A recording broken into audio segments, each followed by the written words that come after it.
Good afternoon. I'd like to call Middletown School Committee meeting to order, along with our building committee.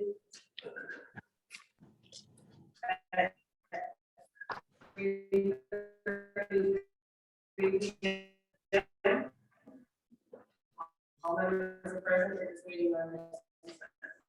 Please stand for the pledge of allegiance. To the flag stands one nation under God. I would just like our IT director to explain how the meeting is gonna, this meeting is going to work and how it's recorded and so forth.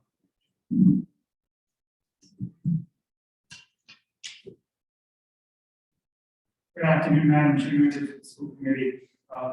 Here at Town Hall, they're currently upgrading their audio-visual equipment, so we are unable to use the actual cameras built into the infrastructure. What we have to do instead is we are on an iPad in front of the room that is going to be recording our visual for us in the room, so we'll be recording the school committee panel as you deliberate over your discussions today. And then on the TV to the left of you is going to be people remoting in. It's very important to talk into the microphone so that way it picks up all of our audio for the people watching at home. The meeting will be recorded within the Zoom itself. And so that way you can have both the school committee being recorded as well as the guest speakers. The challenge is that it also takes in some poor Wi-Fi performance, so you may see some of our presenters a bit delayed or jagged in their appearance, but we hope that we'll get as much signal as possible in the different questions that we have to answer. Thank you. Okay, so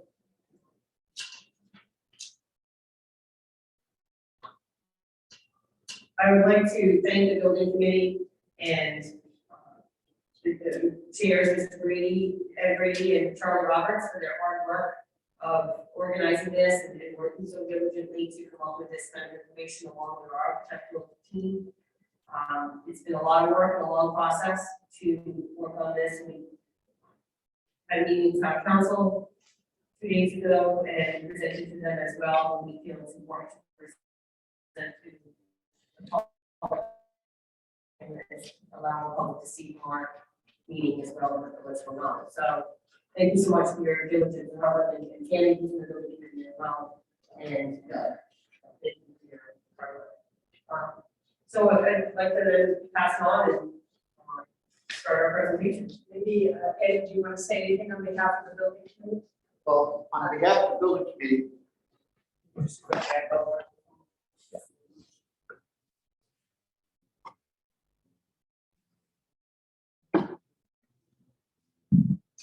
the committee, we'd like to appreciate those members of the committee that are on the school committee, and also on the educational side, besides the volunteer groups that have worked over this time frame to select our architect and get this project moving along.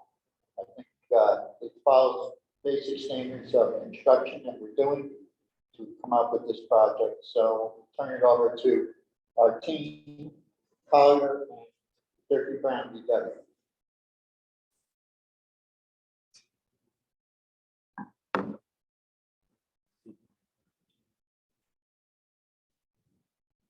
Okay, Holly, Ed, who's going to present? Ed will be running the show and walking through as he did the other evening. You ready to go, Ed? You're muted. Great. Mention that we can't hear that. Can everybody hear us? Okay, it's kind of difficult for us. There's a lot of echo going on, but we'll do our best as the questions come up. So for those of you who have seen this, I'm going to bore you just a little bit. And for those who haven't, hopefully this is informative. I'd like to start with the presentation here, which is sort of a summary of the work we've done.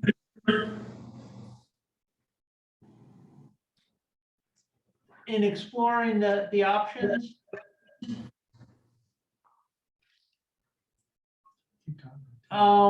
So the option we're here today to discuss is option E, the last one, which is highlighted in yellow. I can't tell if you can hear me or not. No, okay. This option addresses the educational and facilities improvements at the middle school and the high school. Focuses the majority of the work there and does a very limited scope of work at the elementary schools. Basically just to, I keep hearing blips and blurps. Does somebody have a question? No. No? Okay. Until phase 2, future work.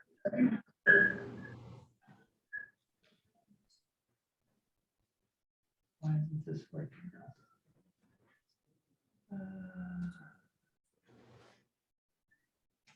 Okay. So if we start at Aquidneck, we're gonna take care of the cafeteria. Stop the water from getting into that portion of the building. Replace the ceiling in the cafeteria. Replace the ceiling in the cafeteria, replace the lights, make it presentable.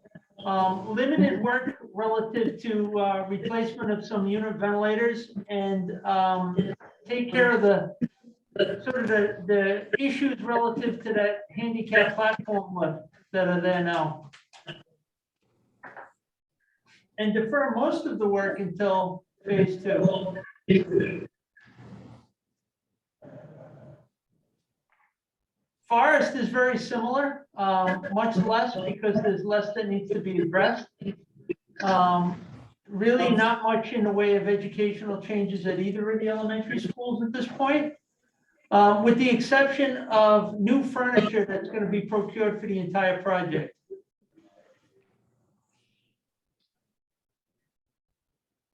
So the majority of the work, as I said, is going to be focused at the building itself.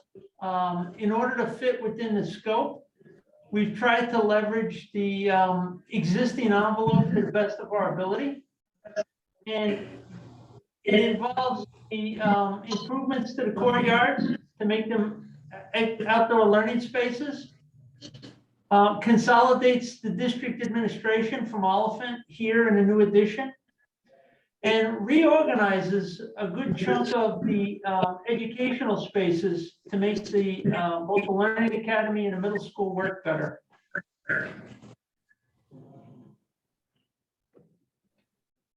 When we go upstairs, by creating a new addition in the upper courtyard for the media center, it's sort of a linchpin that allows us to grab the space that the existing media center is in for educational space.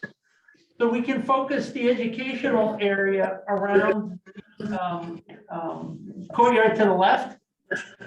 We can include new learning commons, new science labs, and new resource support spaces for the middle school. So 6, 7, and 8 all have an identity. You can see the addition at the bottom right below the existing lecture hall for district administration. We're also going to repurpose the existing lecture hall and get music basically out of there and have that available not only for school use, but for school committee use. The area to the bottom of the gym will be renovated locker rooms. And then we've got a couple of alternates included in this plan. There's a 2-story addition for resource space in the courtyard to the left. And the improvements to the planetarium at the bottom in that wicket. So new HVAC, new interior improvements, et cetera. At the high school, it's very similar to the middle school. All new systems, renovate the toilet rooms, the locker rooms, and again, the same strategy with trying to leverage the existing space for education. So On the first floor here, the most significant change is that construction of the media center addition in the large courtyard to the right. By grabbing the existing stage in the cafeteria and improving that, making it accessible, we can gain some space for the music program.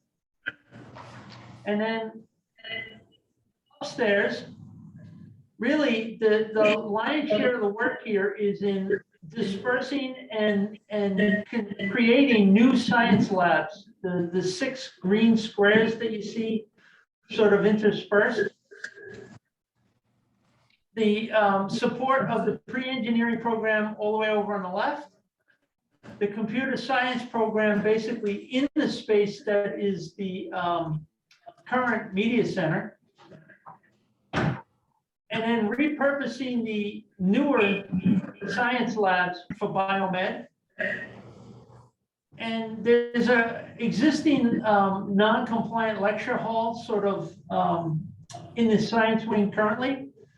We're proposing to take that, fill it in, and make it a flat floor, small group seminar room that's sort of flexible for the entire building. And in thinking about the planning for each one of these labs and vortex spaces, we're trying to keep the furniture flexible, keep the infrastructure to the perimeter so that in the future, if another need arises, these rooms can be very easily reconfigured.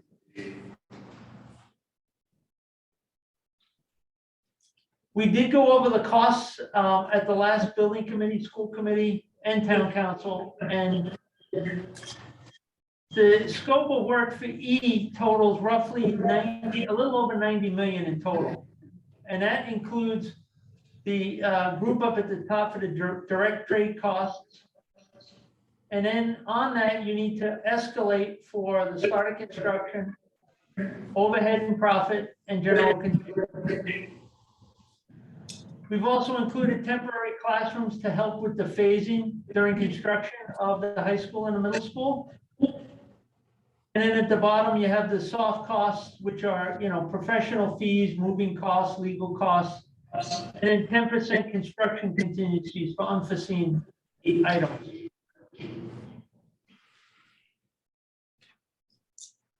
This slide sort of illustrates the power of the reimbursement, the base rate of 35%, plus the bonus points for the educational improvements, the health and safety, the consolidation, which would apply to the middle school, newer and pure. And you can see the column all the way on the right at the bottom.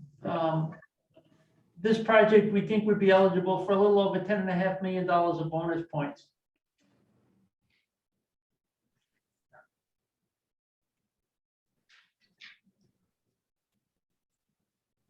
So I know I went really fast, but hopefully, hopefully you guys got all that. And are there questions? I have a quick question.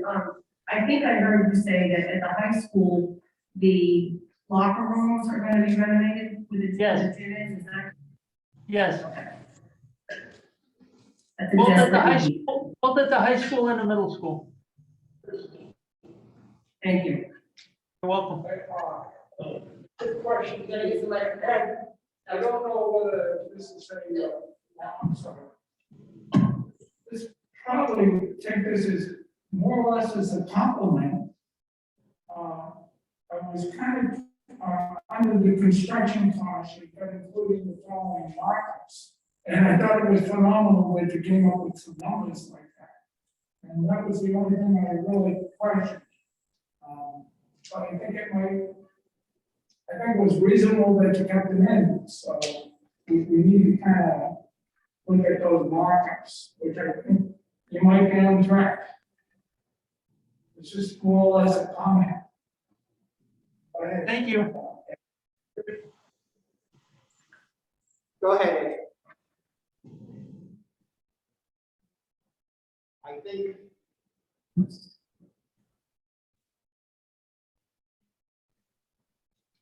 think. one thing we have to keep in mind is that the point of the project right now, we have to have these in place. Otherwise, when we come down through the project, we're certainly going to reduce the amount of contingencies that we have.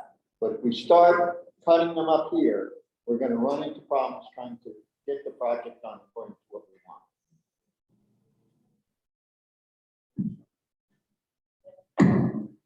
Just a quick comment. As the town council has asked, I think it's important, and on these documents and future documents that with each school, we include the year that it was built, just to keep, sending that home as 1960, 1955, just to keep seeing what the numbers I think are important. I agree, that's important for the public to understand Yes. that these buildings aren't just 20 years old, they're 50, 60, 70 years old. So I think that's important for the public to recognize the fact that,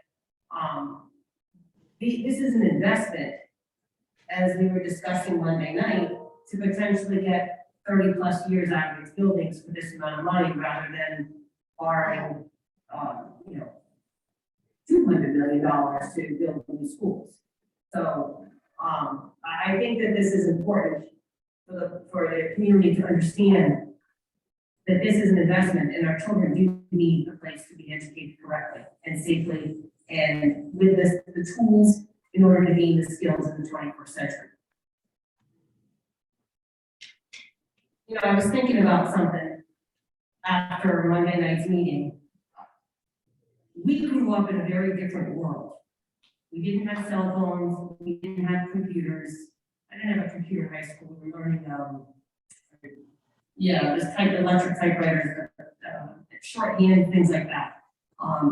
So I just think it's important that our community understands that our children are growing up with technology. We had to learn it as adults.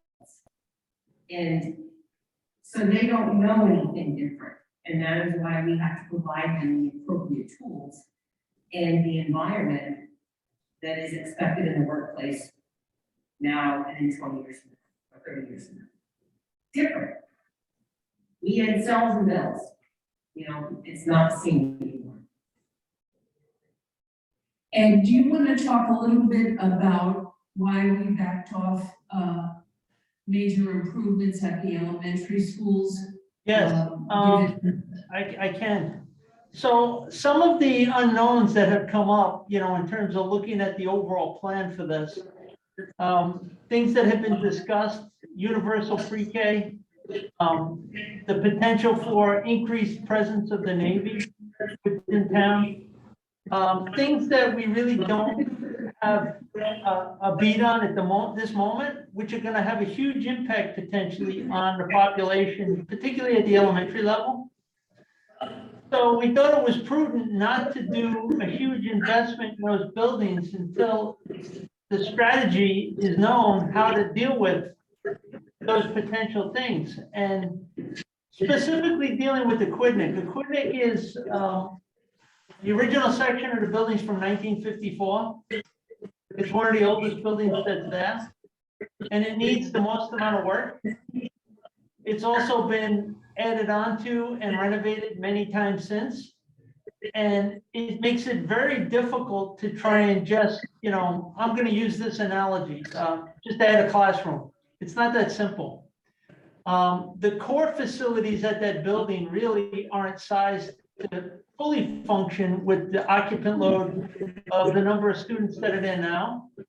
So to think that we could just simply put a 10 classroom addition on that building and not address the other deficiencies is sort of short-sighted. For those of you who were around at the walkthrough that we did with the council, we had a graphic that showed the size of the existing gym versus a current ride regulation compliant space. It's like 40% of the size. And that's without adding that extra student load. The same could be said about the cafeteria. And without knowing how to fit those puzzle pieces, we did a reasonable job in option B and in option C to show what those additions for new gym and cafeteria could be. Even classroom additions for pre-K and K. And it's significant. And you get to the point where it may not make sense to put that level of investment in a building that's that old and say, you know, we're gonna get it another 30 or 40 years. So we sort of took a step back and said, with these other unknowns still out there, maybe the picture is not complete enough to say, yes, we should spend $20 million here now, or $10 million here now. It needs further study.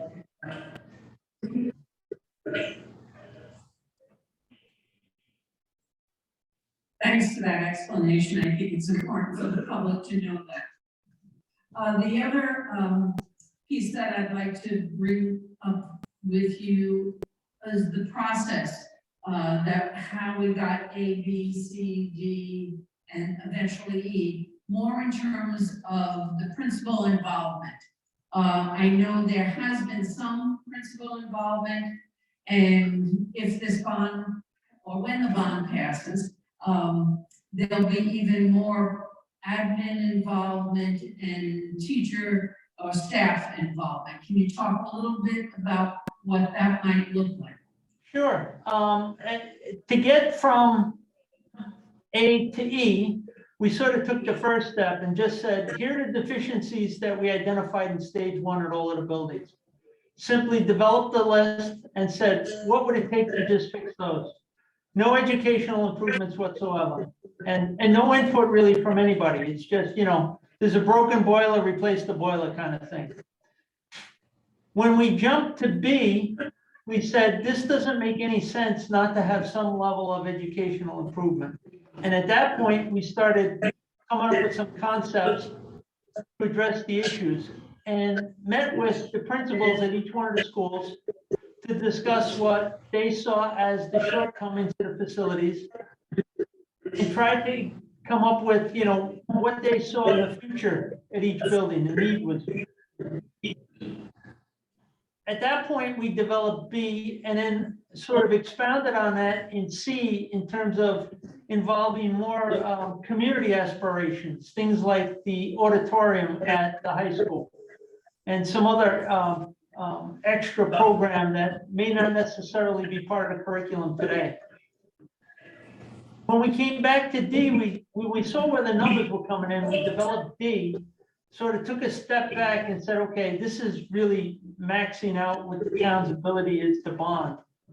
What would be a little bit more of a reasonable, you know, restrained approach to addressing not only the capital needs, but also the educational needs? That's something we've been trying to balance through this entire process. It's very difficult to do inside, you know, the constrained building envelopes from 1960, 1954, 1968. And that's where in working out the puzzle piece of the media center sort of allowed us to be able to move things around and leverage targeted renovations and additions that addressed a lot of the current educational needs.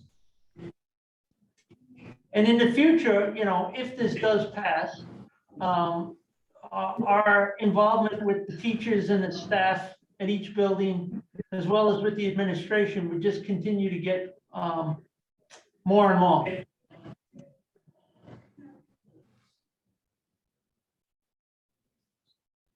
I just want to make it clear too, that you were talking about Part A and the administration. I just want to make sure the community understands what that means. That means that the administration and special education would move out of Oliphant School and move into Part A. That would be the addition that would be built. So that puts our admin team and our special educators in one building, in one of our school buildings, rather than being in a separate entity. And then the town would then regain that property back. So we would no longer have Oliphant as part of our school buildings. And that helps qualify for that additional bonus, newer and fewer.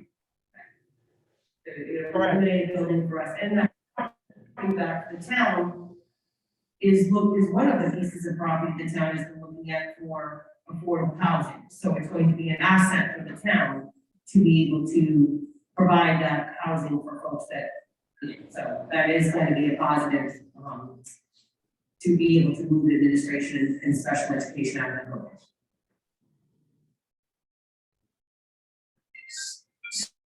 So the other piece that I'd like to bring up is our town administrator and finance director did a summary of the impact on the property value, the tax rate. So we will be posting that, but just for example, the current residential tax rate is $12 proposal, the 90 million, the tax rate per 1,000 would be $12.90. So it's what, let me do the math, what is that, 89, I'm looking at our finance director. I should be able to do that math. Not even a dollar increase per 100,000 homes. The residential rate at this point is the commercial property is $17.23. When the bond passes, the impact on the commercial property would be $18.35 per 100,000. Right. Per thousand. That's just an example that we will put, it's 100,000 on the tax rate that I'm reading his model, 100,000. So we will put this information up on our website, and hopefully after tonight and hopefully the council, we can do an article that would really incorporate all this information for our taxpayers. And we can really start to engage our taxpayers and community in the benefits of this plan and how prudent it is to move forward and invest in our schools. Again, these are not new buildings. We're using the buildings we have, and we're gaining another 30 years on at least our middle school and our high school. So that's, a pretty good investment for our community. What has not been mentioned, in my opinion, enough, is that we're talking about just over 90 million, but we haven't emphasized the reimbursement from the state. So 35% of that 90 million would be reimbursed back to the town, which is 30,152,000. And with the bonus savings of things like putting administration into one of the schools and upgrading the other areas, there's another 10,000,005, or 10,000,006 almost, that would come back to the town. So the total amount the community would be supporting after the reimbursements is 49,312,000. It's not 90 million. And this is something that I think needs to be very clear, because when we did the football field at the middle school and saw they supported the $1 million project, people in the community got confused and kept saying, why are we spending $1 million on that field? And I just want to make it very clear that we were not spending 90 million. We would actually only be spending 49.3 million. So there's a big difference, and I think it's important for the community to realize that we're getting almost 45% reimbursement from the state. So it's literally almost half. So an important project that we need to do, and we need to provide the appropriate education for our students. The environment, tools, the curriculum. And I think we are here to make a decision as a school committee based on this. This then goes to the town on Tuesday. In order for the town to be able to make a decision and approve it, we have to make that decision first. So, if anybody has any more questions or any more information that you want to share with that. Yes, I think two things we need to keep in mind. We are you're approving tonight, and the council will hopefully approve next Tuesday night.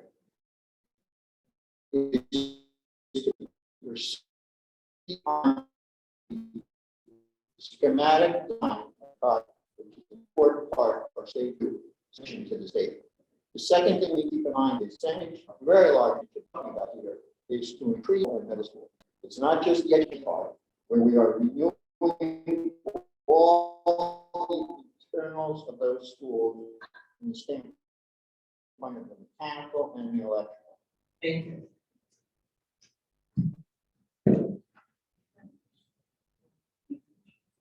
Okay. I need a motion to consider and vote on middle. I move that we consider and vote on the Middletown Building Committee's recommendation of option E for school improvements. Second. Any discussion? All in favor? Aye.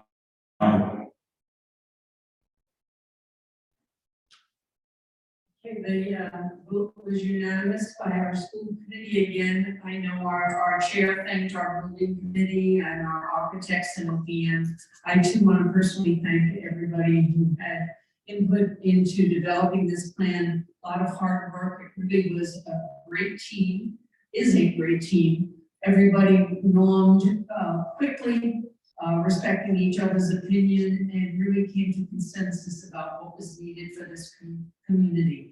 The visioning committee really pushed the educational needs for us.